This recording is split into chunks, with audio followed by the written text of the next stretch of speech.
What's up, the Comic Coalition here for another video for you guys today, and I'm already out there on the hunt. We're looking for all types of action figures, maybe even some pops. Who knows where we'll go or what we'll find, but I know that I won't stop until I find something. I know that for a fact. I don't care how far I have to drive, how many stores I have to go to. I'm going to make sure that I get at least 1, 2, 3, 4, 5, 6, who knows. I'm going to make sure I get some action figures, some new toys. Because, I mean, that's what makes me happy. I think you all know how it is. You all know how it is. You're all collectors yourselves. A lot of you are fellow toy hunters. So you know how it is to hunt down toys. A lot of the joy for me in collecting is the hunt. Because a lot of these things, you know, you could order online from different online toy stores, or you could order directly from Hasbro or NECA or what have you. But I'm a hunter at heart. A lot of collecting for me is going out there and trying to find it. I think that's the excitement for me. That is what I enjoy most about toy collecting. Because even when I do order things online, it's just not the same. I get them, I unbox it, and I don't enjoy them as much. I could literally order a particular, let's just say I order a Marvel Legend online, right? And it gets here, I open it, okay, cool, nice Legend, whatever. But I could hunt down that same Legend and find them in person. Travel, you know, all these different stores and go through the most and finally find that Legend in person. And I got them in my hand. That's the enjoyment I get from collecting. I don't know about you guys. Are you more of just a toy collector, or do you consider yourself a toy hunter?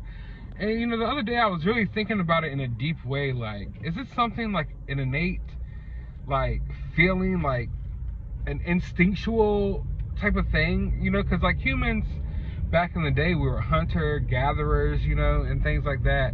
Is there something instinctual inside of us that makes us want to go hunt down these action figures? Like, it's, you know, like, is there something deeper, you know?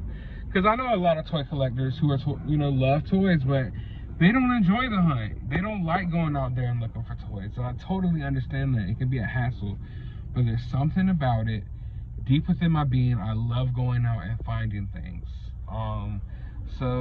And a lot of times when it comes to toys, if I don't find it in person, if I don't go out there and hunt it down to find it, I don't get it. No matter how much I like it, 9 times out of 10, if I can't find it myself in person, it won't be added to my collection. That's like how I am with these G.I. Joes, everything. I know they go up on Target's website. I go and try to hunt them down in person.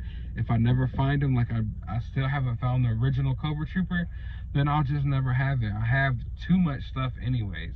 Like, way too much stuff. Like, I'm not even exaggerating. Like, I'm busting at the brims with action figures and stuff, and I really need to slim down, honestly. So when I can't find things, sometimes it's a blessing in disguise. But anyway, we're about to get up a few stores. I think I'm gonna pick up my friend James and let's see what we can find. I mean, I didn't expect to see Jar Jar over here at Walmart, but they seem to have a good bit of them over here, so that's dope. Yeah, other than that, I was finally trying to get in some new SH figure arts. Captain Ginyu. Where do you rank Captain Ginyu on your list of Dragon Ball Z villains? Bottom of the barrel. Bottom of the barrel? Yes. Okay. I love the Ginyu Force, but I like Raccoon better. Raccoon's my favorite Ginyu Force member. Not sure why.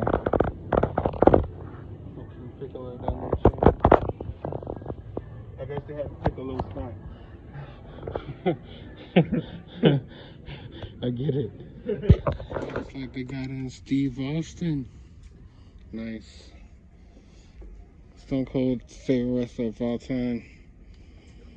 I don't think anyone's ever done it better than Stone Cold. I'm not sure how to feel about the head on this action figure.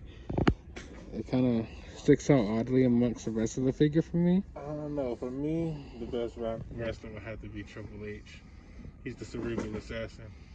Triple H over Stone Cold? I like Triple H as much as the next guy, but Well, you don't like I am the next guy, and you don't like him as much as me. True. But Stone Cold is just, man, growing up in the Attitude Era, watching wrestling back then, guys, I'm telling you. I mean, back then, it was just a whole nother level, man. Back then, I would say Stone Cold at the time, but over time, as it passed by, I thought, Triple H was.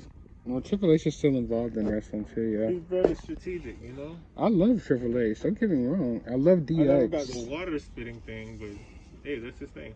I feel like LeBron copied off of him. Like LeBron comes out and like smacks the powder together before he plays, and that's totally just Triple H spitting water in the crowd. Yeah. I don't think he can do that now, like during the Bud Light outbreak. Yeah. All right, so we're having a little like conversation about Beyonce and Jay-Z and like the relevance in today's world. Yeah, and basically before we started recording, we had a conversation. I'm gonna rehash it a little bit because, Beyonce basically when she came out, she was with Destiny's Child, and the whole group of Destiny's Child was based off of, I don't need a man for shit. I'm a woman, and this new empowered generation of feminism, and I want to be the voice of that. You know what I'm saying? And they went from like can you pay my bills? I don't think you do, into like independent women, and then they went to I need a soldier. So they went from independent women to needing a soldier. So that's when Beyonce went over to like basically capturing a different audience. It's like now she's kind of like with the. Because I pointed out the fact that like her more recent music is like it's trying to like appeal to like a younger crowd. Like she's starting to talk about freaky stuff now. Not saying she never talked about freaky stuff, but like her last couple albums were like a little bit. Would you say that? Hell yeah. They were a little more grownish, and I think usually as you get older, you don't go that route. I think that's kind of like, well, she's trying to be the competition to the younger bitches that not bitches, but you know what I'm saying. Don't take shit so literal. I mean, like the younger ladies that came into the game, like Rihanna got, you know what I'm saying, she kind of came up with the Sex With Me So Amazing, and right around that time you notice that like Beyonce was saying like watermelon, that she was drinking watermelon and all this shit. Yeah. Okay. So in like a way, Beyonce's career kind of went the route of the Wonder Woman movie franchise. Whereas I felt like first... Please don't leave that open-ended. I won't leave it open-ended for y'all. Follow me on this one. All right, like I said, I told y'all in my last video I don't want to rant about Wonder Woman too much, but man, oh man, it's hard. All right, the first Wonder Woman, while I had my problems with it, I think it was overrated. It was more empowering to me. Like, as far as, for females, like, I felt like it was more empowering for females as opposed to Wonder Woman 84, because I felt like Wonder Woman 84 was like a major step back, whereas the first one had Wonder Woman more heroic, more like spot on to the character. I felt like the second one was like more leaning on her man, like as opposed to her. Okay. Which was weird because the whole point of Wonder Woman is like the exact opposite of that. But like everything was like leaning towards her man. Like in Wonder Woman 84, she was like more of a co-star than the regular protagonist of the movie. And it's like, all right, first Wonder Woman, her man dies at the end, right? The second Wonder Woman takes place like 70 years later. 70 years later, she's still stuck on this dude. This is all she can think about, period. And she wishes him back to life, right? Mind you, she only knew this dude for like 2 weeks, maybe a week tops. Yeah. So it's like, in that 1 week, she became so obsessed with him that she couldn't get over him for like, a whole entire lifetime, because she's Wonder Woman. She lives longer than normal humans. Yeah. Of course. But yeah, so it was just really weird. I felt like it depended on Chris Pine too much. So what you're saying is, in that movie, Wonder Woman basically made herself her own sidekick. Like, yeah, she was a sidekick to her man, and while her man like did more heroic stuff than her in a lot of ways. And it was just basically the whole plot was just about how she missed her man and wanted her man back in her life, and how she was almost willing to give up, the fate of the entire world to be with him, even though she only knew him for like a week. Mind you, when she wished him back, he came back in someone else's body. Okay? yeah. And took over some random dude's body for like a week or two. And she, like, did a lot of nasty things with him. Huh. And then at the end of the movie, they thought it was going to be cool. Like, at the end of the movie, mind you, her man's not, no longer in Buddy's body, Yeah. Buddy has no idea that he's been sleeping with Wonder Woman. No idea he's ever met Wonder Woman. Right? And then he walks up next to Wonder Woman and they, like, smile and exchange, like, a little word, Yeah. And it's like, oh, haha, Wonder Woman's been fucking this dude for, like, 2 weeks now. And it's like, no, that's kind of rape. Right? Yeah. That's kind of, if the shoe was on the other foot, that would be creepy. Yeah. Like, you're unconscious out of your body for weeks on end, and Wonder Woman's having sex with you. Like, you could, I'm cool with that, but I'm cool with it if I'm conscious about it. Yeah. I wouldn't get pissed, but I get pissed that I didn't get to enjoy the sex. I'm not pissed that she took advantage of me and no shit like that. But I'm like, but when you look at it from it. a different perspective, from like, all right, if the shoe was on the other foot, that's like some total creepo stuff. That like, yeah, a girl's unconscious for like 2 weeks straight, and you're having your way with her while someone else is in her body, and it's just like, what is even? So you're in her body because someone else is in her body.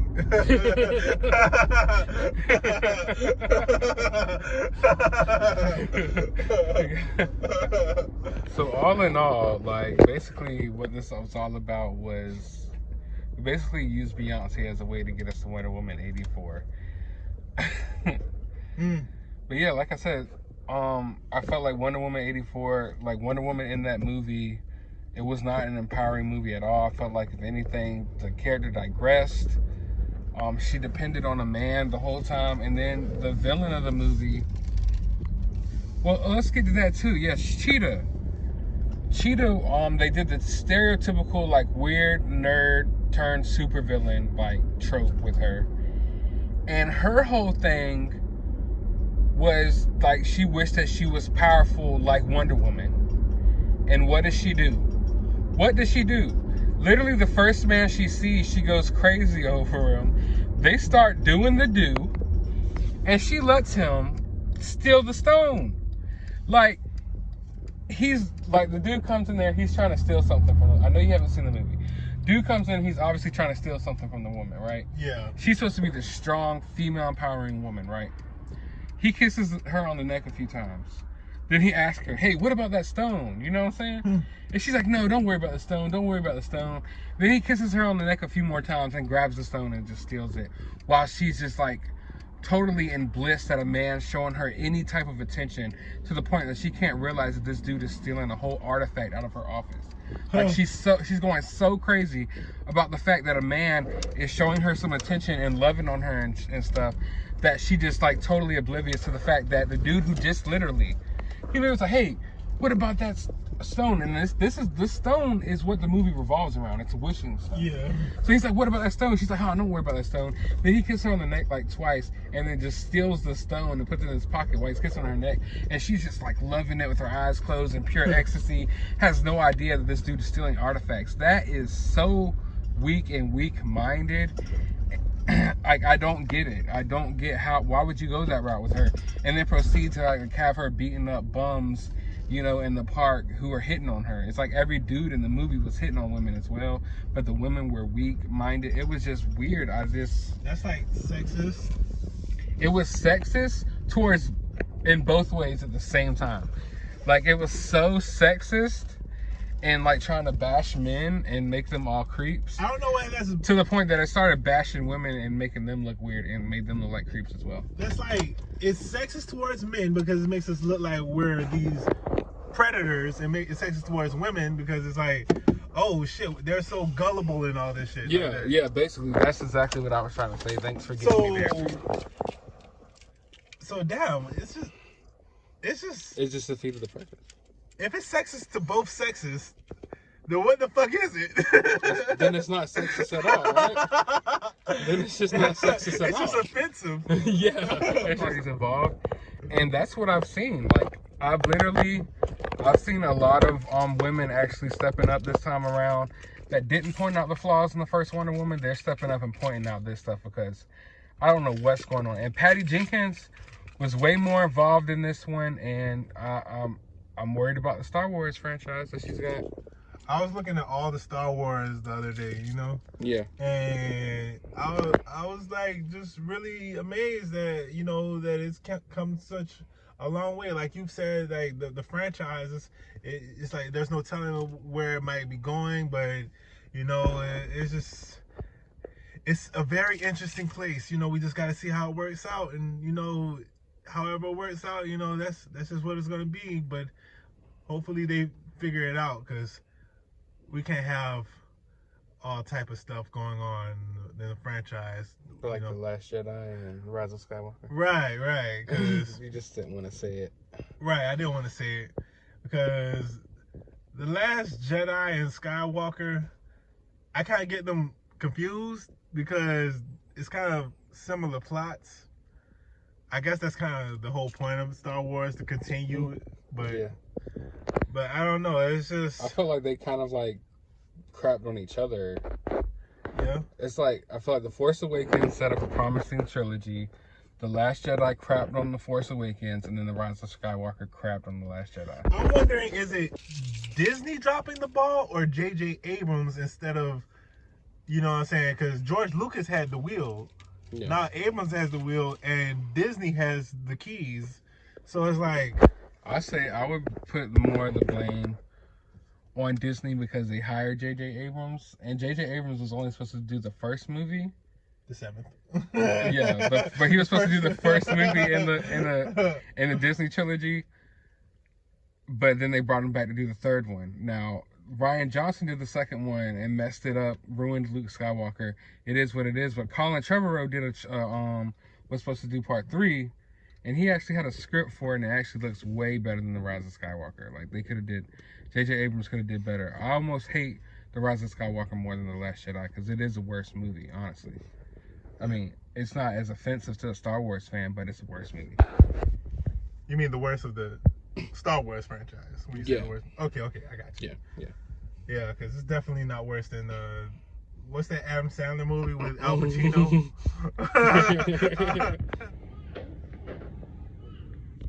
Got a lot of new DC multiverse over here at Target. I saw this and almost didn't think anything was in there.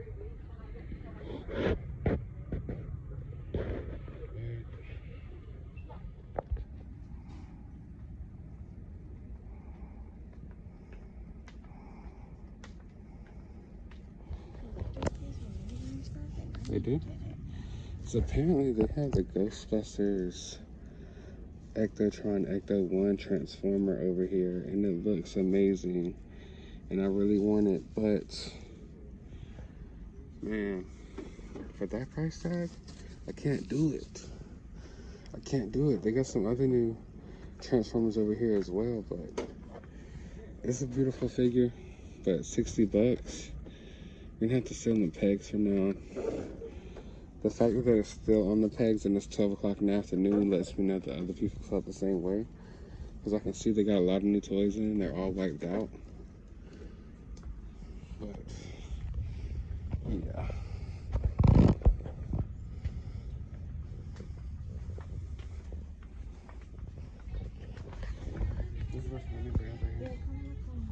Alright, I'm coming. This can't stop. We got a bunch of more Jar Jars in. So I like that.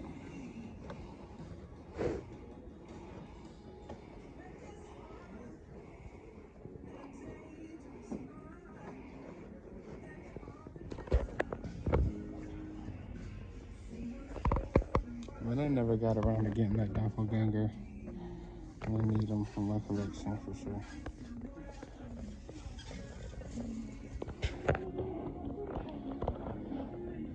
What, they got tennis McNugget?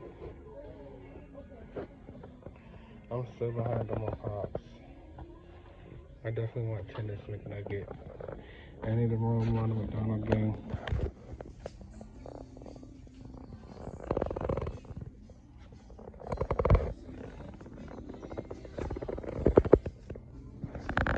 Who is this? I guess that's Hulk. In the comments below, comment all the characters who you know by heart and the ones that you've never seen before.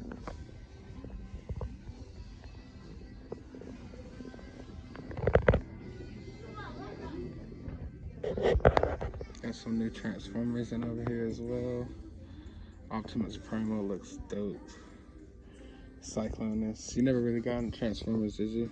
No. Not too much. I know he's a Dragon Ball Z kind of guy. Dragon Ball Z guy. Talking about Dragon Ball Z. He's about to pick up his car. Pokemon cards. I've been grabbing some Pokemon cards lately. Kenny Hardaway. More Richard Simmons.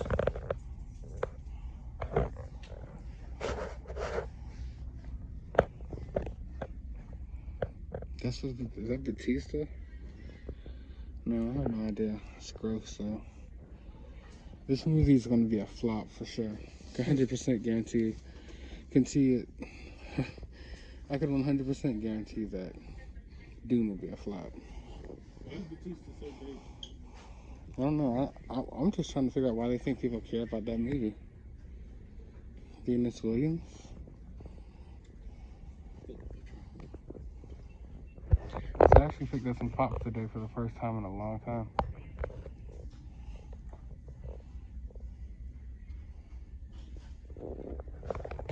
Alright, I am now back from the hunt, and it definitely was an exciting one. I picked up some things that I went out there to go find, and also came across so much more. But first off, I picked up a good bit of things this week. But let's go ahead and start off with one of my first pickups, which was this guy from The Mandalorian. I have spoken. I want to say his name is Quill or Quill. I don't know how. Listen, when it comes to Star Wars characters and the aliens, a lot of times they have weird names, and if you do not pronounce them right on YouTube, you will have a hate mob in your comment section. Happens to me all the time. But yeah, this is one of my favorite guys from the first season of The Mandalorian, so I was super happy when I found out they were making him into action figure form.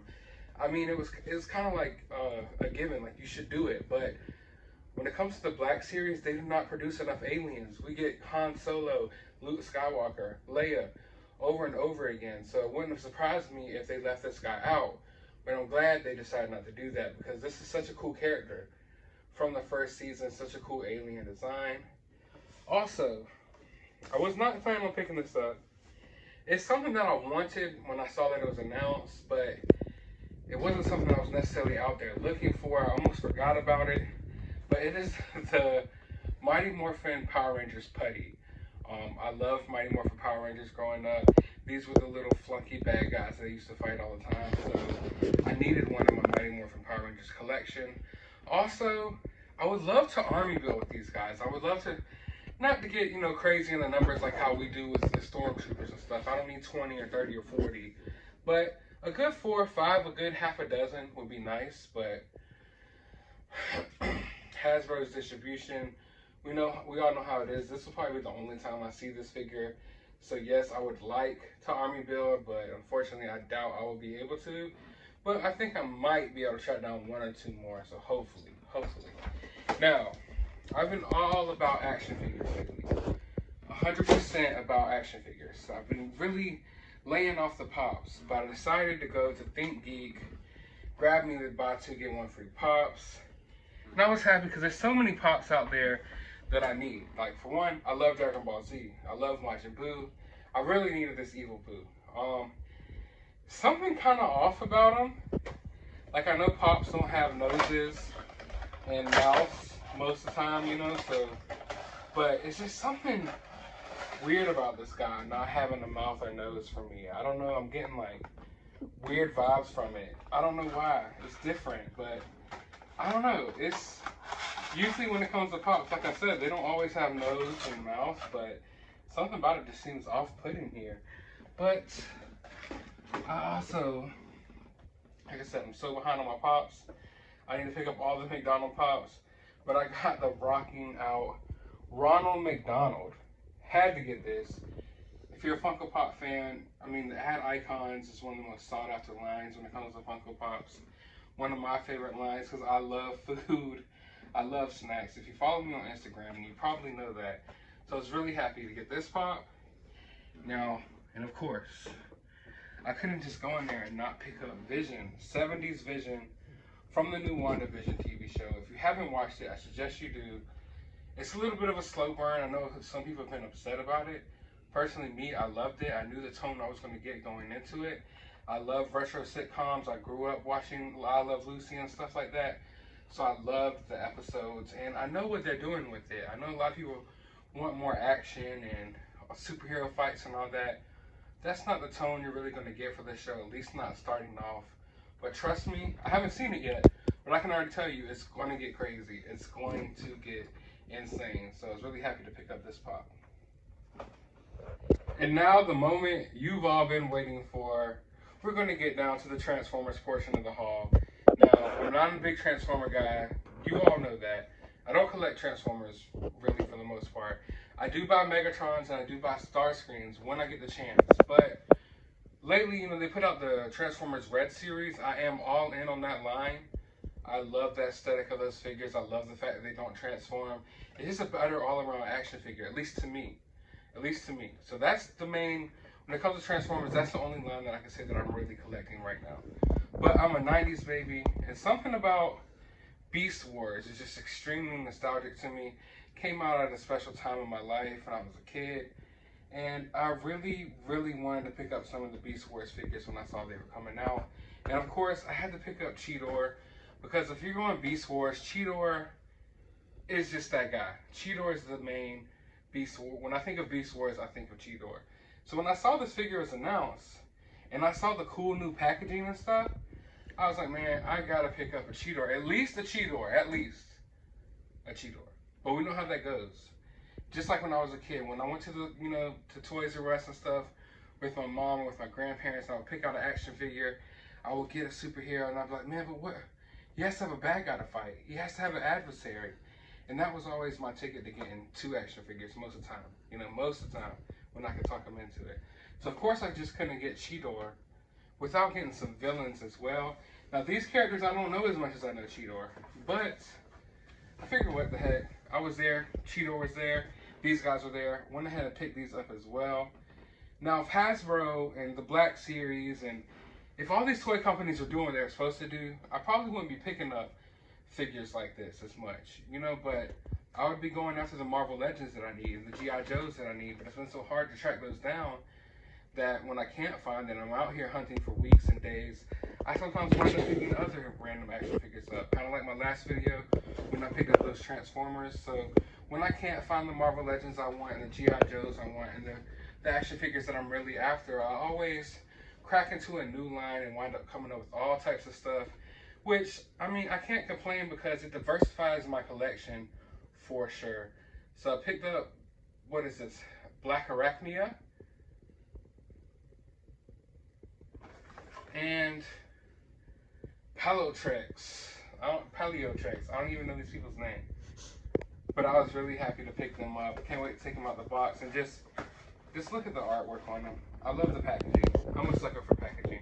You all know that. But I hope you enjoyed this video. I don't want to keep rambling because I can ramble about toys all night long. But I hope you enjoyed this video. Drop a thumbs up. Drop a comment. Hit that subscribe button. And as always, you have a good day, YouTube.